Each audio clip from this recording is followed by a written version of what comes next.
Okay, agents, what's going on? We are now almost 2 weeks past the August 17th dreaded date that everybody was counting down to, and now we're counting past, but we're, like I said, 2 weeks past that. Let's just recap where we should be, what we should have done, what we got to do moving forward. But you know what? You see where I'm sitting? I'm sitting on the corner of my deck. The pool is right across from me.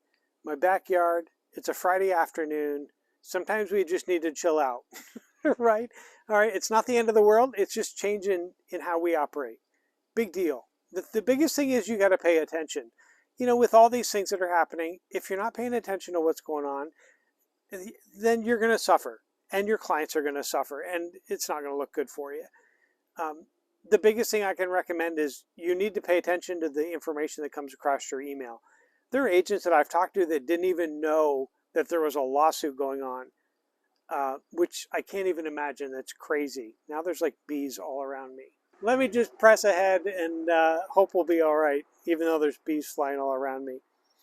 So if you're a listing agent, let's talk about what you should have done or still could do now or need to do in the future as far as the change. So as we approach the August deadline, there's some things that if you're a listing agent with current listings, there's some things that you should have done.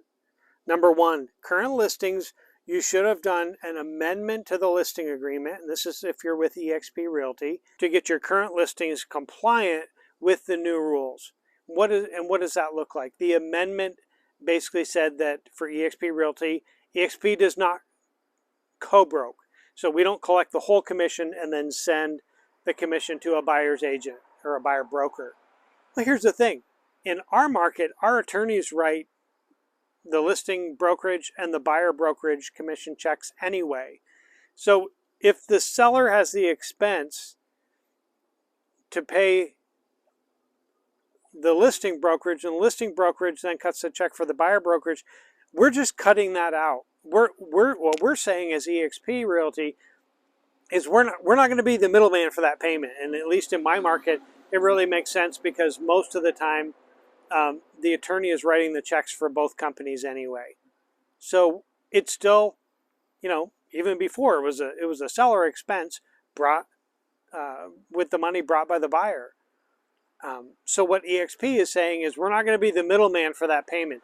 The seller can still have the option to pay, but you're not going to pay it to the listing brokerage and then we're going to cut it to the buyer brokerage or whatever.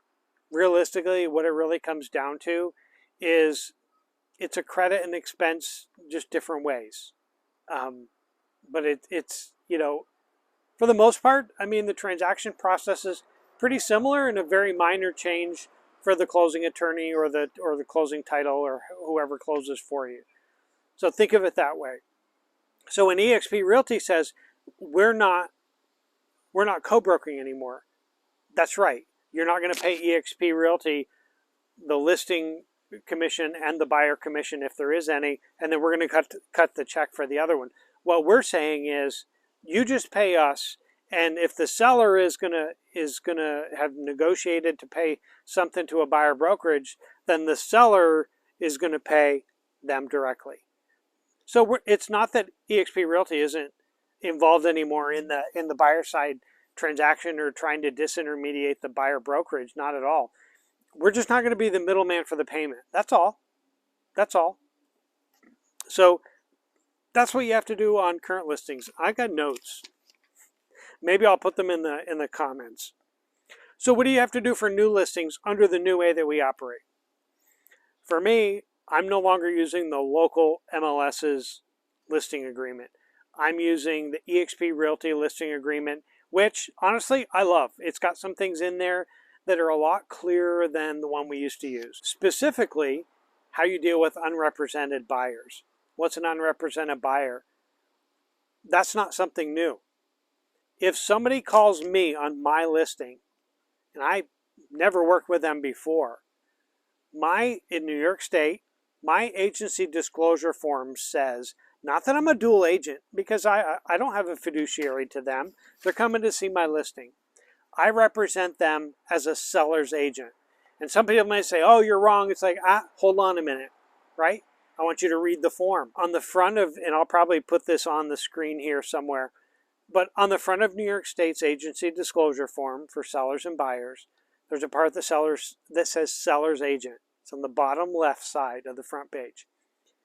And it says, when working with buyers, the seller's agent will exercise reasonable skill and care in my duties, be truthful and honest in the execution of my duties, and there's another one, but I can't think of it because I don't have it in front of me. But what that says is you can still work with them, and you just have to be honest. The only thing you can't do is violate confidentiality, right? You still have that fiduciary obligation to your seller, but you work with them fairly and honestly as a seller's agent. I'm not representing them. So what does that mean in this new environment we're working on? It means that if somebody calls to see one of my listings, I don't have to fill out a buyer compensation agreement because I'm not representing them. The new listing agreement that eXp Realty has, it's been highly acclaimed in the industry, talks about what happens when I work with an unrepresented buyer. Again, somebody who doesn't have their own agent, maybe it's a signed call, maybe they see all the marketing and advertising that you're doing to promote the listing and they're calling you as a listing agent. It's like, I do it all the time. That's what I tell people. I do it all the time. I'm an honest guy.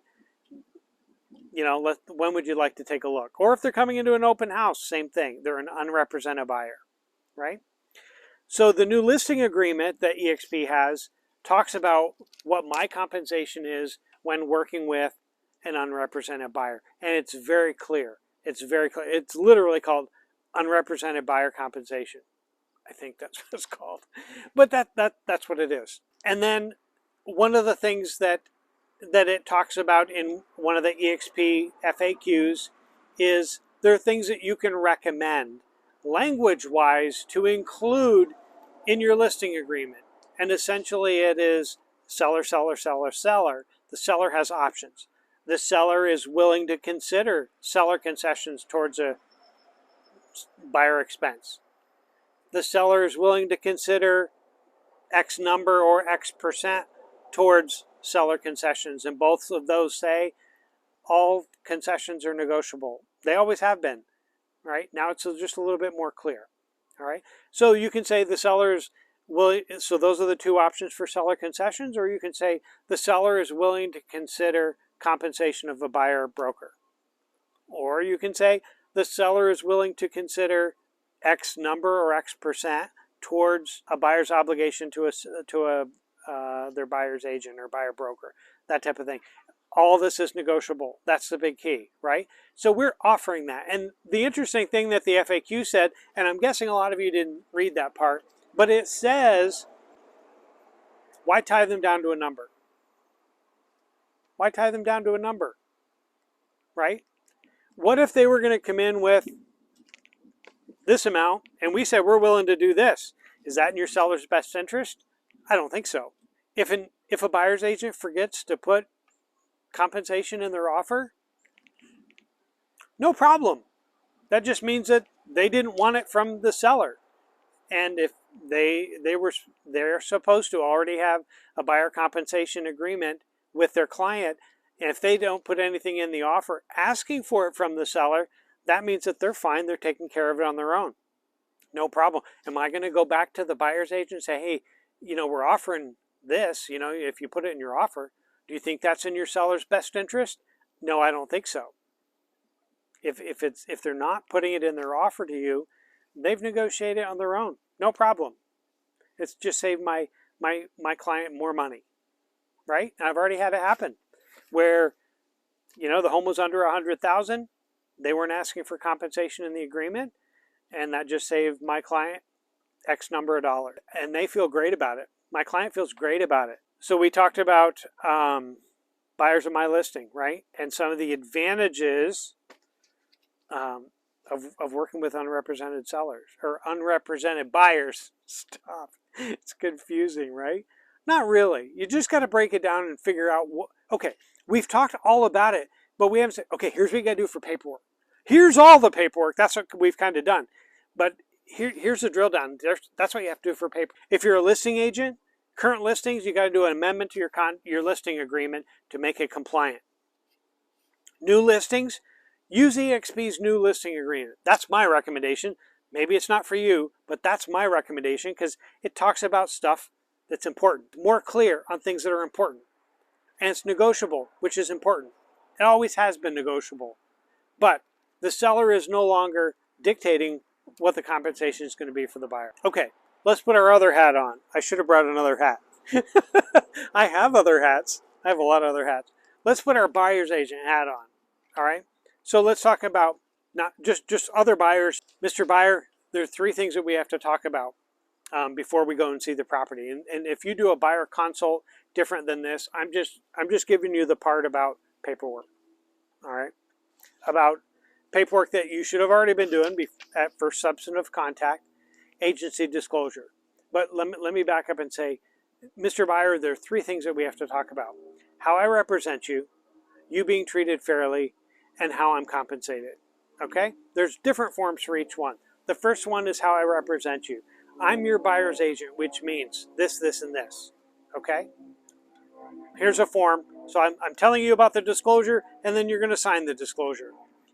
And then the second thing we need to talk about is that you need to be treated fairly and not discriminated against for any protected class, whether it's a federal, state, or local protected class. If you feel like you've been discriminated against, and here's what some of those things look like on the form, here on the bottom are your options to file a complaint based on that. And then the backside of that one is, when I tell you a disclosure, then you get a sign saying I told you the disclosure. And that's what page 2 of that one is. And the third one is my compensation for the work that I do for you. By the way, do you know how buyer agents are compensated? Oh, you don't? Well, there's new ways now. Now, what happens under this new practice of the way of doing business, you and I are required to have a compensation agreement in place before we see a house or before I video a house for you. All right? Goal is going to be to try and get the seller of the property to pay for the work that I do. But if they're not willing to do that, or maybe it's a for sale by owner or some other circumstances, then in the end, you will be responsible for the fees for my service because I don't work for free any more than you do, right? Right. Now, in an example, if say they're going to pay what the seller is offering and we negotiated is going to pay most of it, then you're only obligated to pay the rest of it. Okay? So that's the third form that we do. And these are all required by state and by practice as being a member of the National Association of Realtors before we step foot in a house so that it's clear how I get paid for my work. All right? Any questions on that? Let's sign that and move right along. So to recap the buyers, there are three forms you got to do, right? Before you see a house, when you have that substantive contact, agency disclosure. Number 2, housing and anti-discrimination, often called the Fair Housing Form in New York State. And the third one is the buyer-broker representation agreement or the compensation agreement. That's a paperwork for a buyer. 1, 2, 3. We talked about the listing one. That's it. It's not rocket science. It's not hard, right? How many times have we added a disclosure, at least in New York? I did an offer with a buyer the other day, and I think there were 12 or 13 different forms that that we reviewed and signed and did. Granted, it was a government-backed loan, so that added a couple. But, there were a lot. That's a lot of information. It is what it is. This is the normal part of the process, and smile your way through it, but you got to go through and look at the forms, especially the new ones, and think about and be intentional about thinking how you integrate those into your business practice, right? Because they're going to survey and make sure that people are following the rules. One of the side things that I do is I'm the co-chair of our local professional standards committee, and we don't want to have to take on and start going through hearings and even mediation and arbitration, or mediation and ombudsman work that I do. We just need to do it right the first time. But if people are not doing it right, then we need to police our own and make sure they are. Anyway, that's my part from being on the professional standards committee. We need to make sure that we do it right.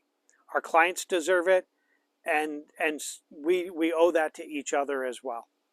Anyway, If you've liked this content, like and subscribe to whichever channel you're watching on. Anyway, thanks for listening.